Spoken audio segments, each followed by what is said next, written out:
What's up, fight fans? Welcome back to the Cool Koi Show, brought to you by the Undisputed Ruler MMA. I'm yours truly, MMA Cool Koi. Welcome back to another episode. And fight fans, I want to come over here. I want to come on this video and say that Brian Ortega, aka T-City, is altered dog shit. Fight fans, excuse my language, fight fans, for all the viewers. But fight fans, it's the honest truth, fight fans. He is pure shit. Fight fans, he looked at absolutely terrible against Aljamain Sterling. I had Aljamain winning the fight, but man, I didn't know that Brian Ortega was gonna look that bad. Fight fans, I know he's gonna look that bad. He took a lot of beating in his career. I'm gonna have a lot of Brian Ortega fans coming after me after this video under the comments. I'm already knowing, and hey, come after me. You know, it is what it is. But if you're a hardcore fan of this fight, you have to admit that Brian Ortega, he don't look like a fighter, fight fans. He look like a fighter. He don't want it. It's like he don't want to be there. It's like he's not taking it serious.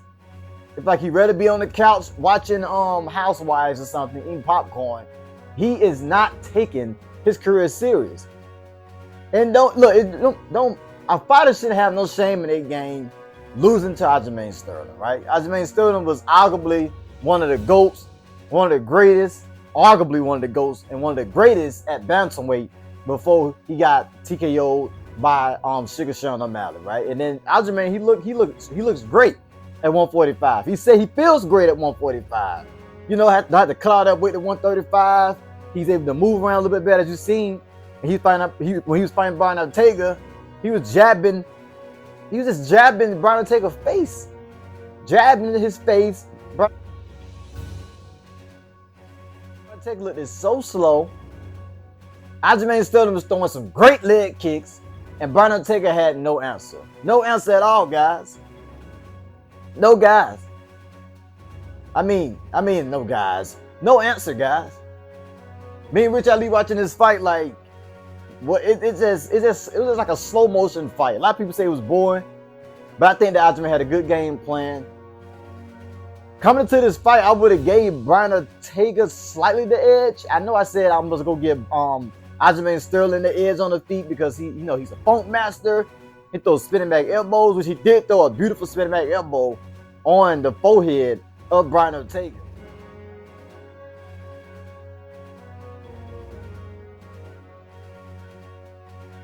And Aljamain looked good. Popping the jabs, leg kicks, bouncing around. Like sometimes in a fight, Aljamain was just taunting Brian Ortega. Like, God, this guy, he's slower than I thought he was. And to top that off, before the fight, they was fighting at a catch weight at 155. I mean, not 155, but 153. That's almost a lightweight bout because Brian Ortega could not make the weight.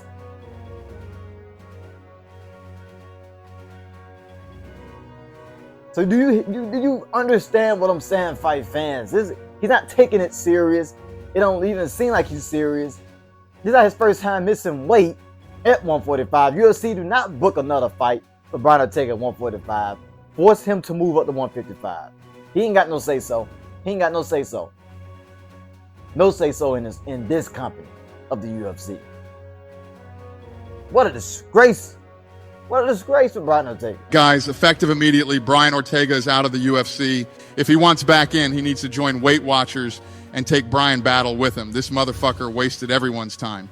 He goes on interviews talking about how this was supposed to be the real main event, and instead he lets Aljo beat his ass for 25 minutes. Are you fucking kidding me? Looked it terrible. Looked it terrible, fight fan. I was never really riding high on Brian Ortega like that. When he fought Volkanovski, before they fought, and they was on the Ultimate Fighting, I seen Volkanovski like really take that serious, like really training his fighters, trying to get them prepared for their fight, trying to make his fighters the best fighter they can be on the Ultimate Fighting. But I look at Brian Ortega, it just seemed, I don't know, he seemed so dry. It seemed like he just didn't want to be there, even when they was facing off.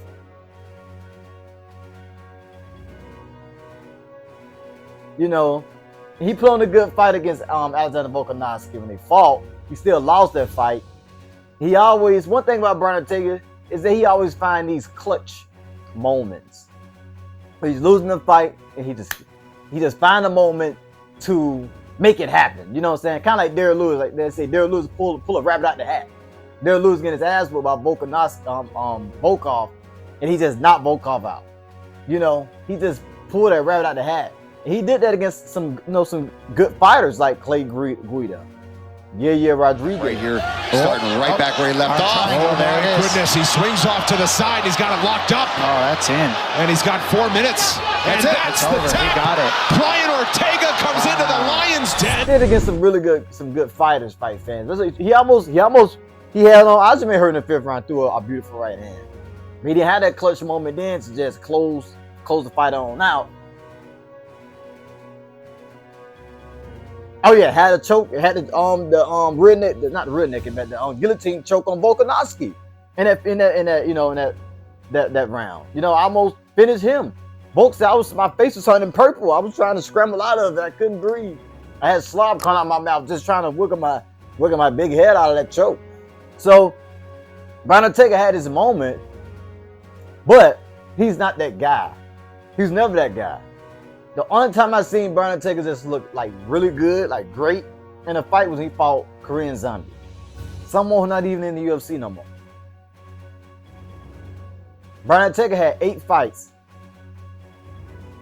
since 2020. 2021, he only won 3 of those fights out of 8 fights.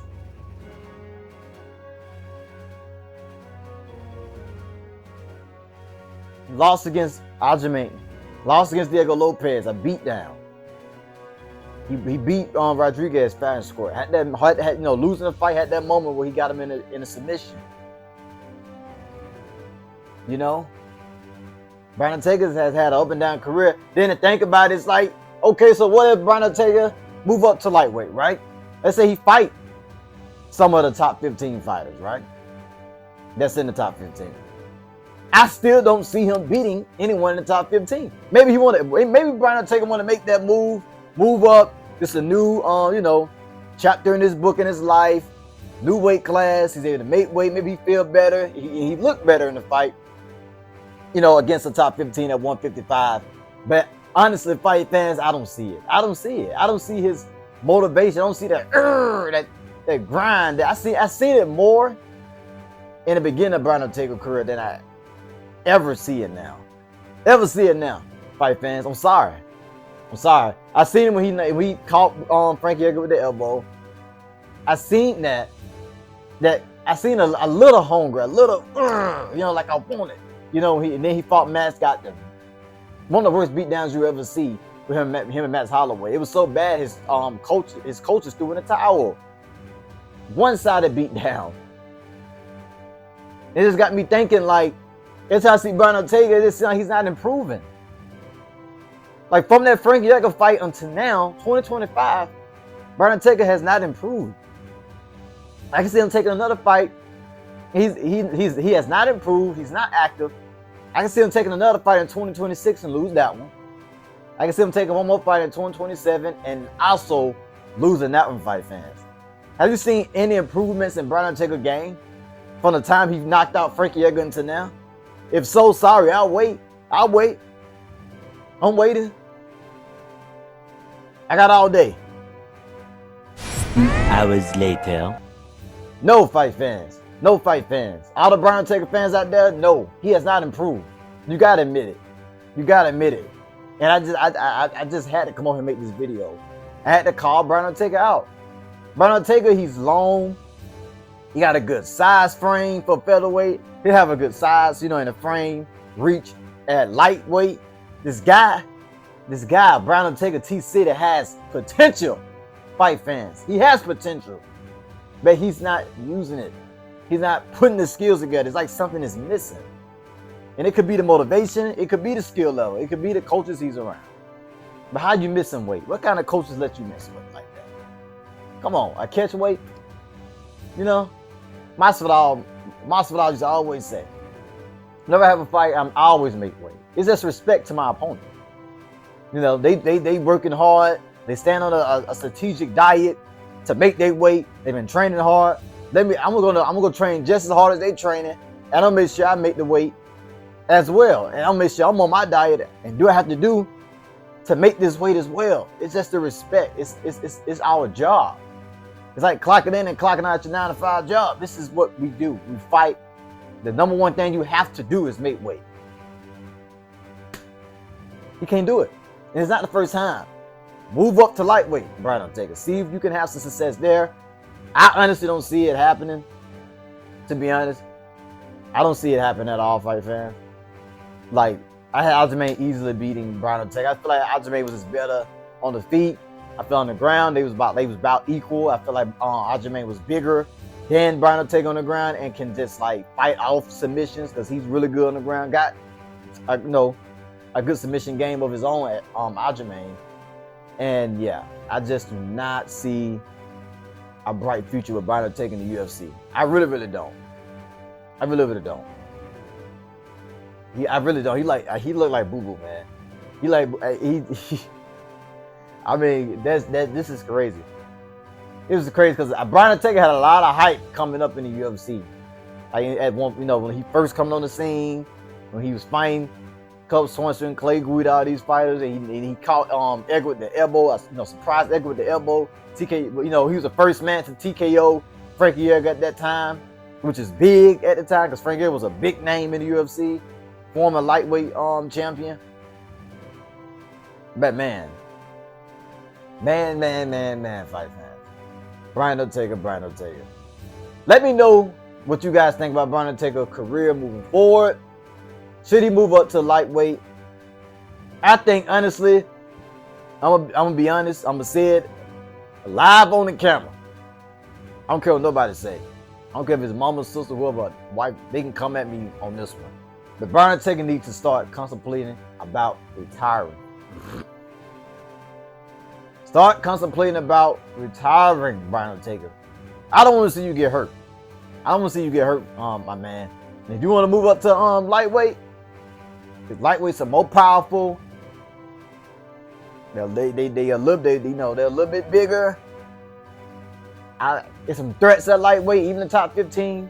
Mauricio Rufi, Dariush, Gamrot. I know Gamrot is like mainly like a wrestler, type of guy.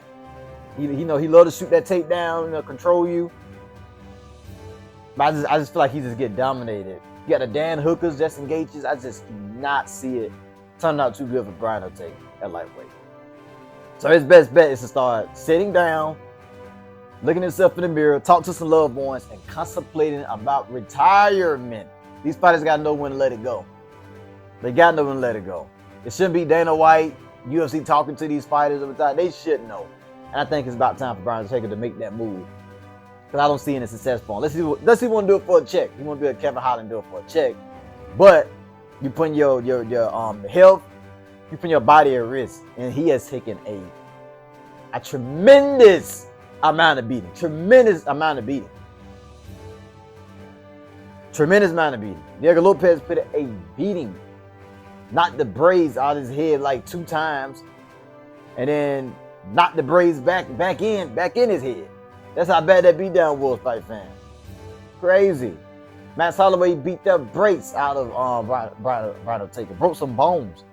Broke his oil bone, hand. Like, it was a lot of stuff broke on Brian Ortega's body. Took the beating from Volkanovski, like devastating ground and pound. Thought they stopped it, but he got saved by the bell in the fights that went on. He has taken a lot of beating. And Brian Ortega, I feel like it's about that time. Let me know what you think about Brian Ortega's future moving forward.